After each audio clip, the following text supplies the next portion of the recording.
We'll begin our course on meetings with our first week, Introduction to Meetings. Here is an overview of the first week. We'll identify what makes meetings successful, the steps to set up a meeting with an agenda and an announcement, and finally, appropriate responses to meeting announcements. So let's get started with our first lesson, Successful Meetings. Here are the learning objectives for this lesson. By the end of this lesson, you'll be able to list different types of meetings and identify what makes a meeting successful. Before we talk about the kinds of meetings, let's start with some general vocabulary for meetings. Usually, a meeting has an agenda. This is the plan for the order of things to talk about at a meeting. Each part of the agenda is called an item. If someone needs to do something after the meeting, it's often called an action item. The person who is in charge of a meeting is called the leader, the lead, or sometimes the chair. The leader runs or leads the meeting. We can also use chair like this as a verb and say someone chairs a meeting.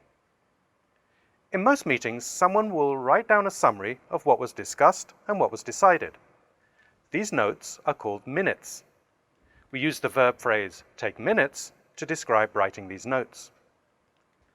After the meeting, this person will distribute the minutes to the other participants or attendees. In more formal situations, the participants will approve the minutes at their next meeting. That means they say that the summary was correct. So now we know some basic meeting vocabulary, let's think about different types of meetings. In business, there are many kinds of meetings.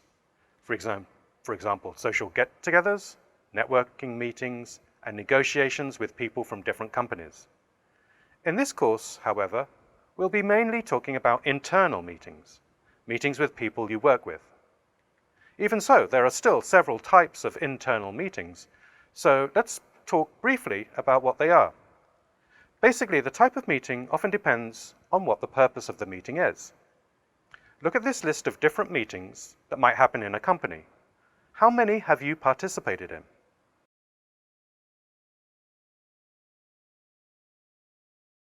Let's talk about each of these different meetings.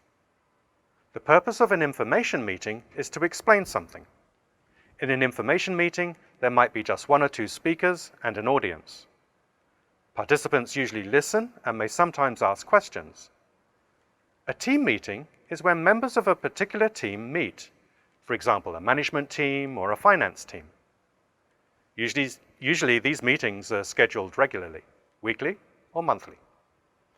At these meetings, people usually share information and give updates. They may also make announcements and make decisions. If people from different departments are working on a specific project, there will usually be a kick-off meeting when the project begins, and then regular progress report meetings take place afterwards, where people working on the project give updates. At the end, there may be a debrief meeting where participants can discuss what was successful or not so successful about the project. At decision-making meetings, the purpose is to reach agreement on one or more issues. Attendees are expected to participate fully, giving their opinions and coming to agreement. Often the leader will ask for a vote. At brainstorming meetings, the purpose is to think of and share new ideas about a topic or try to solve a problem. These meetings are often informal and participants are expected to be creative. Usually we think meetings are where people are together discussing things, but we can also describe a training and a team building as types of meetings. The goal in these kinds of meetings is to improve the work situation, for example, by helping employees use a new software program or by encouraging employees to work together as a team. We also usually think of meetings as a group of people sitting around a table in a meeting room. However, these days there are also meetings where some or all of the participants are in different locations. These kinds of meetings, teleconferences or video conferences, can have the same purposes that we've just talked about, but they also have their own special guidelines, and you'll learn about these guidelines later in the course. To review the general kinds of meetings there are, let's look at a few examples and decide what kind of meeting would be appropriate. You work for a small coffee shop company with a few coffee shops in town. You would like to add some food. You want to get some ideas from your team. That's right. You would want to hold a brainstorming meeting. You've just reorganized the management team in your organization and you want to explain it to your department. That's right. You would want to hold an information meeting. How about this situation? You want to select a new software program for your design team. Because you need to make a decision, this would be a decision-making meeting. Finally, your international sales team needs to have its monthly meeting. Many of the team members are out of the office. Because they are in different places, a teleconference would be the best way to hold the meeting. Now that we know about the different kinds of meetings, we can think about what makes a successful meeting. If participants understand what the purpose of a meeting is and what is expected of them, then it's more likely to be successful, right? But before we list some specific guidelines for a successful meeting, let me ask you to think about any meetings that you have attended that didn't go well. What were some things that were not successful about them? Think about this for a minute and then continue with the video to hear the answers some professionals gave when we asked them the same questions. We didn't start for 20 minutes because people were just chatting, and then the meeting went on for an extra hour. One of the participants wouldn't shut up.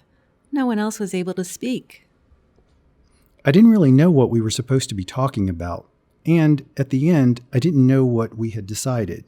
I felt it was a complete waste of time. Well, I came prepared because I had read the documents that we were supposed to discuss, but it was really clear that a lot of other people at the meeting hadn't read them. Some of them didn't even bring the documents at the meeting. I felt so frustrated. I wanted to contribute because I thought I had a few good ideas, but I didn't feel comfortable giving my opinion, so I just kept quiet. The meeting room was small, so we were all sitting really close together. There was also some construction work going on outside, so it was hard to hear. Were any of those comments familiar? They probably were, because those are very typical complaints about meetings. However, if we think about it, we can solve most of those problems fairly easily. By following a few basic guidelines, we can make sure most of the meetings we attend are successful. Perhaps the most important guideline is to be prepared. Make sure that there is an agenda and that everyone receives the agenda at least 24 hours before the meeting. If you are a participant in the meeting, make sure that you read the agenda and prepare any documents that are necessary. It's a good idea to print out the agenda or at least have an electronic copy available. If you are running the meeting, you could also print out an agenda for people in case they don't have one. If you want to save paper, project it on a screen if one is available. To help participants be prepared for a meeting, it should be clear what each item on the agenda means. For example, an item with just the phrase "next year's budget" doesn't give you a lot of information about what you'll be required to do. For example, vote on approval of next year's budget tells you that you will decide what will be in the budget. This means you should know what is in the budget before coming to the meeting, that you should be prepared to ask questions and give your opinion, and that you will be asked to vote. The second most important guideline is that the meeting should be well run. And often that is the responsibility of the chair or leader or team leader. The meeting should start on time. It's okay to have a little small talk before starting, but the chair should make sure that it doesn't go on for more than just a few minutes. The meeting should also finish on time, or better, several minutes before. The chair might postpone the discussion of any remaining items to the next meeting, if you run out of time. In fact, when planning a meeting, it is better to ask ourselves the question, how much time will we need to reach the objective, instead of how many things can we discuss in the time that we have. Another important role of the chair or leader is to make sure everyone has an opportunity to speak, that one person does not talk all the time, and that the discussion stays on topic, meaning people don't start talking about things not related to the topic of the meeting. This can be a little difficult, and you'll find out more about this when we focus on leading meetings in week 2. Another important guideline is to think about when and where a meeting will be held. For example, scheduling a meeting late on a Friday afternoon is maybe not the best idea in the US. A cold or noisy meeting room would make it uncomfortable or difficult for people to participate successfully. Deciding to have a brainstorming meeting at a local restaurant wouldn't be a good idea either, because ordering food and eating could be distracting. Meetings are so common, and frankly, many people find them so boring, that some organizations are trying to be more creative about the location of meetings. A recent interesting idea is to hold meetings outside while walking. Even in Seattle, it might catch on despite the rain.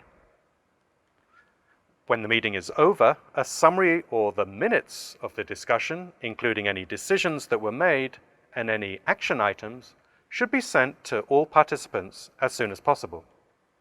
This reminds people what the meeting achieved.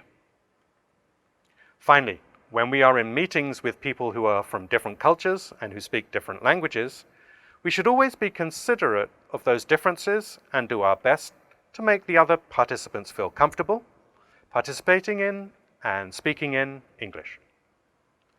So here's what we've done so far. We've learned some useful vocabulary to talk about meetings. We know the different types of meetings, which are related to the purpose of the meeting. And finally, we've learned useful guidelines to make meetings successful.